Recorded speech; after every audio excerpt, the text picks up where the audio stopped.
প্রিয় দর্শক, আসসালামু আলাইকুম। আমি মোহাম্মদ মনির হোসেন। দেখেন, রাজা বাদশার বাড়ি আয়া পড়ছি ভিডিও করতে। আগের পুরিয়া রাজা বাদশাহ দেখেন এইভাবে ঘোড়া নিয়ে হাতি নিয়ে চলতো। এখন বর্তমানে মানুষ আছে, দাম নাই, ইজ্জত নাই, সম্মান নাই, এই হলো দেশের পরিস্থিতি। আগে এর একটা ঘোড়া নিয়ে যদি ঘুরতো তো মনে করতো এক দেশের রাজা প্রজা, এরকম যেমন আমাদের নবী, তিনিও এরকম ঘোড়া চলাচল করতে। বিশেষ করে এখন বর্তমানে যুগে কোনো মানবতা নেই। এই যে দেখেন আমাদের গ্রামে কত সুন্দর বাগান বাগিচা, যেটা অমায়িক দৃষ্টিতে বলার বাহিরে।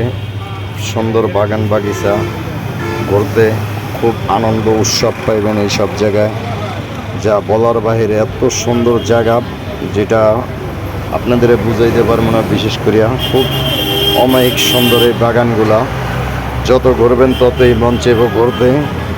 বিশেষ করে আপনারা সবাই এই যে দেখেন আমাদের টিনের ঘর, গ্রাম অঞ্চলে কচুডিয়ালা পুষ্কুনির সাইডে খুব সুন্দর অমায়িক দৃশ্য। টিনের ঘরগুলা দেখতেই মন চায়, কত সুন্দর জায়গা। যে জায়গার কথা কাগজে কলমে আটি যে নাই।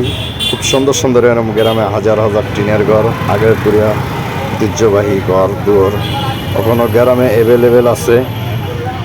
বিশেষ করে বর্তমান যুগে সব ইটের বিল্ডিং হইতে আছে।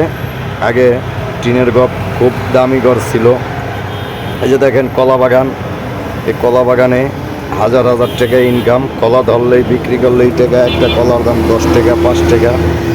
তো বিশেষ করিয়া এই কলাগুলায় কিছু লোক ফরমালিন দিয়া পাকে এলায় ঢেকা কলা, কিছু লোক গ্রাম অঞ্চলে নিজেরা খাওয়ার জন্য যেটা ওই ছড়াটা পাত্তি করিয়া পাকায়।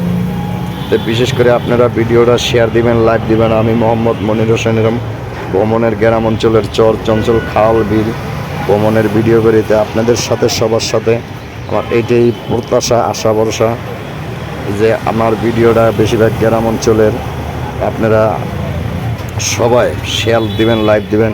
আমি মোহাম্মদ মনির হোসেন এরম গ্রাম অঞ্চলের ভিডিও বেশিরভাগ করি।